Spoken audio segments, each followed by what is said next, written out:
इंसान में प्रतिभा नाम की एक चीज होती है। यहाँ ऐसी क्षमता है जो प्रकृति के लाखों वर्षों का काम सुबह से दोपहर तक कर सकती है। अगर जरूरी कोशिश की जाए तो आप जागरूकता से ऐसा कर सकते हैं। अगर जरूरी स्थिति बनाई जाए तो उस व्यक्ति का सफल होना तय है।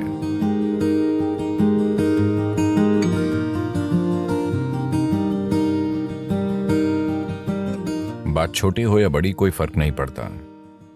मनुष्य अपने हर काम में सफल होना चाहता है। जीवन में अनंत दरवाजे मौजूद हैं। आप बहुत मेहनती हैं तो आप कुछ दरवाजे खोलेंगे। आप बुद्धिमान हैं तो कई दरवाजे खोलेंगे। पर अगर आप वाकई जीवंत हैं तो दरवाजे खुद खुलेंगे। सफल होना लोगों के लिए इतना जटिल हो जाता है कि वो सफलता क्यों चाहते हैं ये आम तौर पर वो बिल्कुल भूल जाते हैं और वो सफलता के सिद्धांत बुनना शुरू कर देते हैं। हर तरह के सिद्धांत, जैसे सफलता क्या होती है। क्या मैं चुटकुला सुना सकता हूं? आप बहुत गंभीर दिख रहे हैं।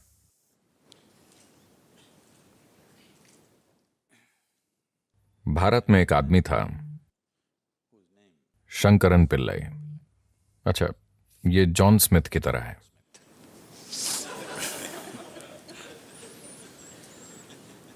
उनका बेटा अमेरिका आया। जाहिर है एक भारतीय युवक, यानी वो एक सॉफ्टवेयर इंजीनियर था। वो टेक्सास गया और वहां काम करने लगा। फिर उसे एक अमेरिकी महिला से प्यार हो गया। वो परेशान हो गया क्योंकि भारत में ऐसा प्रेम अपराध है। वो परेशान हो गया। फिर उसने अपनी मां को बताया। फिर मां ने पिता को बताया और पिता फट पड़े।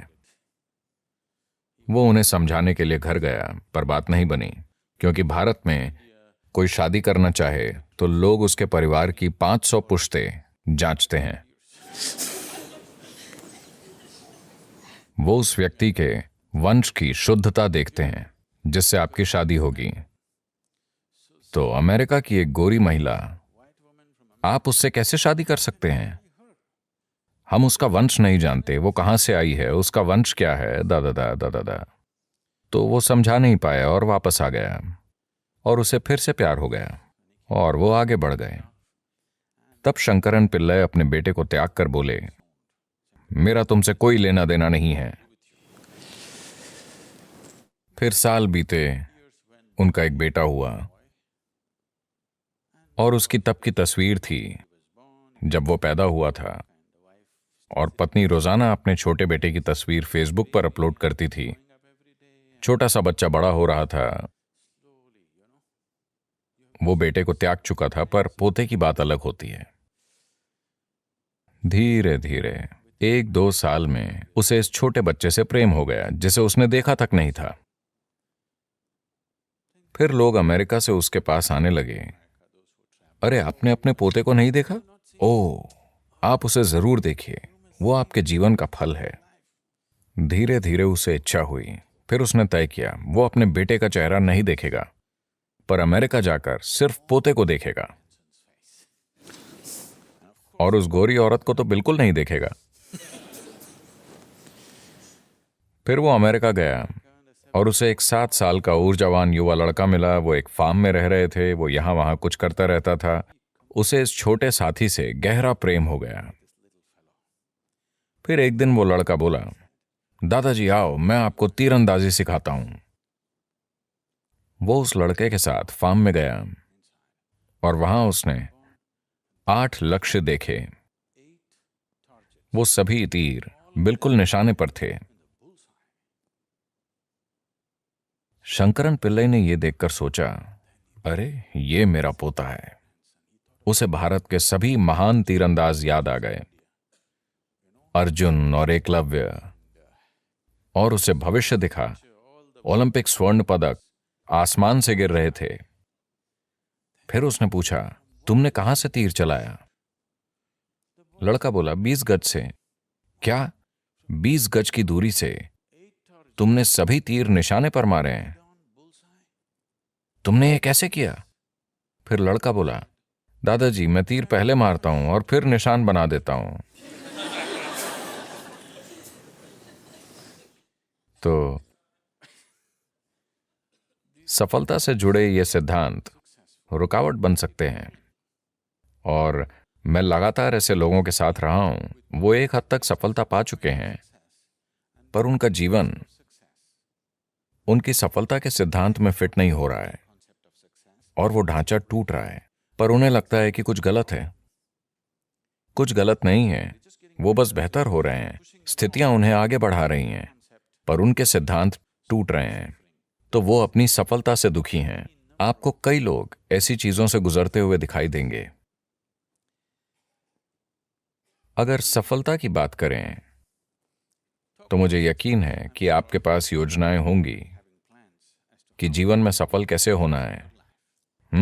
आपकी योजनाएं हैं? योजना ठीक है। योजना अच्छी होकर भी एक उलझन हो सकती है, क्योंकि आप आज जो जानते हैं उसी से योजना बनाते हैं। योजना किसी अनजान चीज पर आधारित नहीं होती।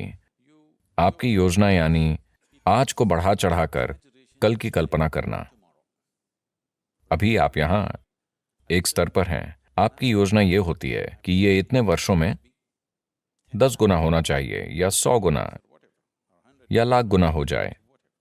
But plan is just essentially an exaggeration of what is today. पर योजना यानी आज की स्थिति को बढ़ा चढ़ाकर की गई कल्पना। शायद इसके पीछे कोई तर्क हो, शायद आप उससे जुड़ी चीजें समझते हों, पर मूल रूप से आप आज की ही बढ़ा चढ़ाकर कल्पना करते हैं। यानी कई मायनों में वो सभी संभावनाएं खत्म हो जाती हैं जो अभी आपके अनुभव में नहीं हैं। आपने पेंसिल्वेनिया की बाढ़ के बारे में सुना? पेंसिल्वेनिया में बाढ़ आती है। आपको पता है, एक बार एक बड़ी बाढ़ आई और एक शहर में पानी इतना ऊपर उठा कि घर डूबने लगे। तो 2 छोटे लड़के अपने घर की छत पर चढ़कर बैठे थे। फिर उन्होंने अपने घर के सामने एक टोपी को ऊपर नीचे होते देखा। एक ने पूछा, वो टोपी ऊपर नीचे क्यों हो रही है? दूसरा बोला, चिंता मत करो, वो मेरे पिताजी हैं। कल उनका मेरी मां से झगड़ा हुआ था और उन्होंने प्रण लिया था, नरक या ऊंचा पानी, मैं लॉन जरूर काटूंगा।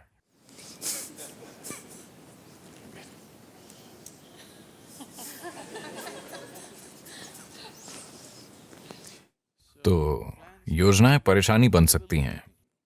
योजनाएं बनाना अच्छा है, पर ज्यादा जरूरी यह है कि एक उद्देश्य हो। अगर उद्देश्य है तो योजनाएं बनती जाएंगी, योजनाएं फेल होंगी और फिर नई योजनाएं बनेंगी।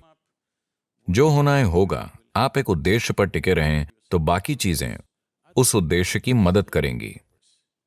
पर अगर आप किसी योजना पर टिके रहेंगे तो वो योजना खुद एक रुकावट बन सकती है। योजना संभावना भी है। योजना बनाकर रखना ठीक है, लेकिन आपको योजना को थोड़ी दूरी पर थाम कर रखना चाहिए।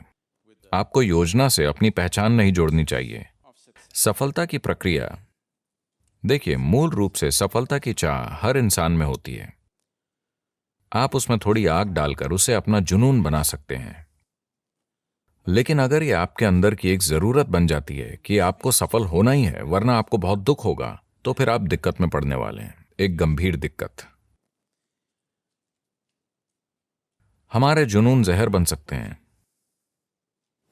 If we start becoming resentful for the non-fulfillment of those passions, हमारे जुनून जहर बन सकते हैं अगर हम उन जुनून के सफल न होने पर नाराज होने लगें। तो जहर बनने से मेरा मतलब है कि आज ये दिखाने के लिए काफी मेडिकल और वैज्ञानिक सबूत हैं कि नाराज होने पर, जब आप किसी चीज से गुस्सा होते हैं या चिड़चिड़े होते हैं, तो आज डॉक्टर चेक कर सकते हैं। हम आपका खून लेकर यह देख सकते हैं कि आप अपने सिस्टम में जहर डाल रहे हैं। ये वो जहर है जो आप पीते हैं पर दूसरे के मरने की उम्मीद करते हैं। जीवन ऐसे नहीं चलता। अगर आप जहर पिएंगे तो आप मरेंगे, यही ठीक है, यही ठीक है ना? आप जहर पिए तो आपको मरना चाहिए, मैं जहर पीकर उसे मारना चाहता हूं, ऐसा नहीं होता। like that. तो ऐसी भावनाएं हमारी क्षमता को छीन लेती हैं। देखिए, इंसान में प्रतिभा नाम की एक चीज होती है, हर इंसान में होती है, वो उसे जीवन में कभी ना कभी छूता है। पर प्रश्न ये है कि आप उसे कितनी बार छूते हैं, यही प्रश्न है। You sparked once in your lifetime. That's not good enough. You must be sparking all the time, isn't it? आप अपने जीवन में एक बार चमके, ये काफी नहीं है, आपको हर समय चमकते रहना चाहिए, है ना? प्रतिभा क्या होती है, इसे समझने के कई तरीके हैं, पर सबसे आसान तरीका ये है कि हम हमेशा तार्किक विचारों को ही बुद्धि मानते हैं। नहीं, तार्किक विचार शायद अगले 25 वर्षों में बेकार हो जाएगा, क्योंकि तब शायद आपका कंप्यूटर हर तरह के तार्किक विचार पैदा करने के काबिल हो जाएगा, आपसे कहीं बेहतर और कहीं ज्यादा तेज। तो प्रतिभा को छूना यानी अपने अंदर मौजूद बुद्धि का दूसरा आयाम छूना। आपने नाश्ते में क्या खाया? Chicken in salad. देखिए, उन्होंने मुर्गी खाई। दोपहर होते होते वो मुर्गी एक इंसान में बदल गई है। अगर आप चार्ल्स डार्विन से पूछते कि एक मुर्गी इंसान कितने समय में बनती है, तो वो लाखों वर्षों की बातें करते हैं। यहां ये दोपहर में ही मुर्गी को इंसान में बदल रहे हैं। So there is an intelligence here. There is a competence here. तो यहां एक बुद्धि और क्षमता है जो प्रकृति के लाखों वर्षों के काम को बस दोपहर में ही कर सकती है। बस ये है कि ये बुद्धि अचेतन स्थिति में है। अगर कोशिश की जाए तो आप हर अचेतन प्रक्रिया को एक जागरूक प्रक्रिया में बदल सकते हैं। जागरूकता में अगर इस बुद्धि की एक बूंद भी आपको मिल जाए तो अचानक जीवन एक जादू की तरह चमक उठेगा। जो काम लोग मुश्किल से करते हैं वो आपके लिए आसान होगा। अब जब मैं बुद्धि कहता हूं तो लोग हमेशा ये सोचते हैं, अगर मैं लोगों से पूछूं कि बुद्धि कहाँ है तो सभी हमेशा यही कहेंगे, है ना? वो ये या ये या ये या ये नहीं कहेंगे। पर आपके शरीर की एक कोशिका आपके दिमाग से कहीं ज्यादा काम कर रही है। डीएनए का एक अणु 1 मिनट में इतने लाखों काम कर रहा है कि आप कभी समझ ही नहीं सकते, है या ना? तो योग में या योग विज्ञान में हम कभी भी किसी चीज को मन नहीं मानते। मन जैसी कोई चीज नहीं होती। एक भौतिक शरीर है और एक मानसिक शरीर है। शरीर से सोचना सीखना होगा। ये एक छोटा सा सेशन है, अभी ये बात नहीं करनी चाहिए, पर यह बताना जरूरी है। कई चीजें हैं जो मैं खुद एक ही समय में करता हूं, क्योंकि कोई मुझे बताता है, अभी इस सत्र से पहले कोई कहता है, सद्गुरु इस इमारत की योजना बनानी है, क्योंकि हम सब कुछ खुद करते हैं। अब यहां से जाने से पहले मेरा बिल्डिंग प्लान तैयार होगा, वो अभी यहीं बनेगा, क्योंकि मेरे दिमाग में 12 से 14 चैनल वाकई चलते रहते हैं। सिर्फ दिमाग में ही नहीं, शरीर से भी सोचा जा सकता है। आप शरीर से सोचना सीख लें तो कभी सिरदर्द नहीं देगा, यह सबसे अच्छी बात है। इतनी जिम्मेदारियां हैं और कई चीजें एक साथ चल रही हैं, तो क्या तनाव नहीं होता? बिल्कुल नहीं होता, क्योंकि आप अपने एक गहरे आयाम का इस्तेमाल कर रहे हैं और सभी कर सकते हैं। यह आयाम सभी में है। शायद आपके तर्क का स्तर किसी दूसरे से कम हो, सभी की तार्किकता अलग अलग होती है, पर हर इंसान, अगर आप एक गाजर खाते हैं तो उसे पचा सकते हैं, यानी आप में बुद्धि का एक और आयाम है। हाँ, अगर कोई व्यक्ति ऐसी स्थिति बनाए कि सिस्टम के अंदर जो भी है वो आपके लिए उपलब्ध हो, तो ऐसे व्यक्ति का सफल होना तय है।